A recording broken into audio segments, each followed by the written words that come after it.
Good evening. My name is Spencer Wetmore.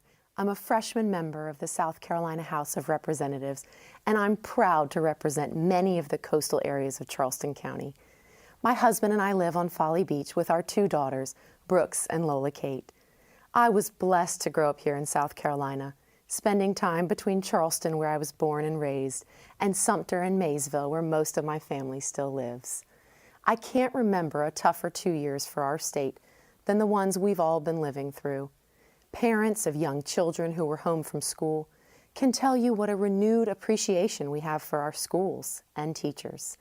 We were reminded that we can't live without our local businesses and restaurants, and we are thankful for the state's economic drivers, big and small, that bring good jobs for our families and neighbors. If you tuned in tonight hoping for an over-the-top partisan attack on the governor, this may not be your speech.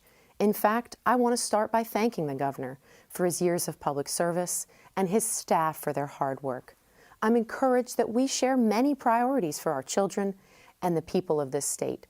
But tonight, I want to share a South Carolina Democratic vision for how we can and must do better. I tell my daughters every day that there are words and there are actions. The people of South Carolina are watching our actions.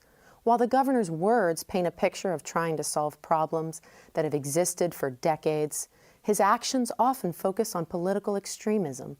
We need real results for South Carolina families instead of wasting valuable time on fear and division.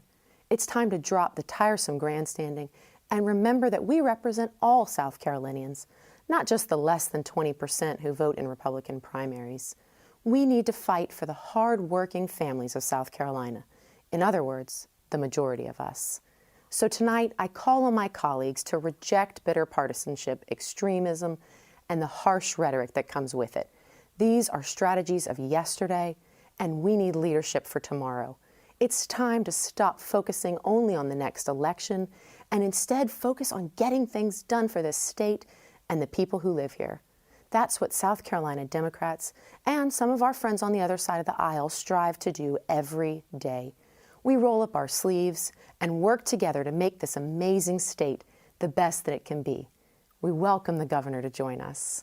Let's start by working together to provide tax relief to working families who actually need it. And let's do it this legislative session. Let's work together to address our state's critical need for infrastructure repair. Nothing illustrates a broken political system more than crumbling infrastructure. And it's disgraceful how far South Carolina has fallen behind.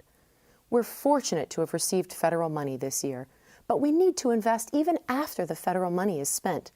Let's invest in the roads and bridges that get us to school and work in the mornings, the water systems that give our children clean drinking water, the sewer systems that keep the waterways clean, the broadband infrastructure that keeps us connected, and the stormwater systems that keep our homes from flooding.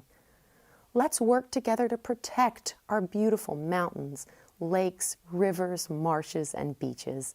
Pollution, overdevelopment, and yes, climate change all present serious threats to our environment.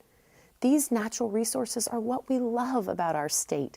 This beauty is the heart of our recreation, our tourism, our economy, and our way of life. We have a responsibility to steward these resources, and partisan bickering is only a waste of precious time. Let's work together to help our rural communities, the heart and soul of our state. Many of these areas need more industry, better jobs with good benefits, so that young people who grow up in these communities have the option of staying there to raise their families. High-speed internet access, aid to small businesses, and support for rural hospitals are vital for small-town South Carolina. Let's also pass the medical marijuana bill to help ease the suffering of the South Carolina families living with chronic illnesses. Let's finally expand Medicaid so that working people can afford decent health care. Too many working people fall through the cracks by making too much money to qualify for Medicaid, but still not enough to afford the overpriced health insurance. While other states have expanded Medicaid, South Carolina continues to fail our working families. Let's face reality. When our neighbors don't have health insurance, we all pay. Let's work together to help improve and protect our public schools. You can't fix schools by defunding them, and we must reject this latest voucher bill. It takes money out of our public school system to fund private academies. I have no objection to private schools, but public money should be spent on public schools.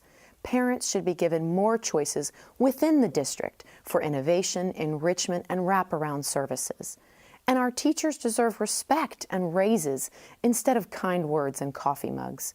We still have a long way to go to ensure consistent, equal funding for public schools throughout South Carolina. Let's do more to fight the state's rising crime rate. The most core function of government is to keep its people safe, and South Carolina has experienced its highest murder rate in recorded history last year. The state is failing to adequately address this deadly situation. As a former prosecutor, I can assure you that supporting law enforcement needs to be more than a bumper sticker. And let's be clear, one can both support the police and hold them to the high standards the profession demands. Finally, let's fight corruption by strengthening our ethics laws and by allowing for stronger enforcement of these laws. We need to reform the political redistricting process so that politicians must answer to all voters, not just the ones in their political base.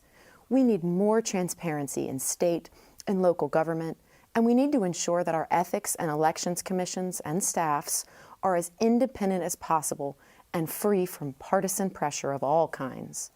Our state has limitless potential, but we can't keep following the old politics of the past.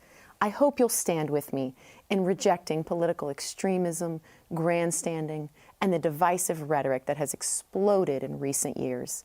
If we pay more attention to working families like yours and less to the angry, loud voices on social media, we can, in fact, work together, roll up our sleeves, and make the progress that our state needs. I wish you a healthy, peaceful, and prosperous New Year. Take care of your families and each other. Together, let's welcome this year moving forward towards the bright future of South Carolina. Thank you.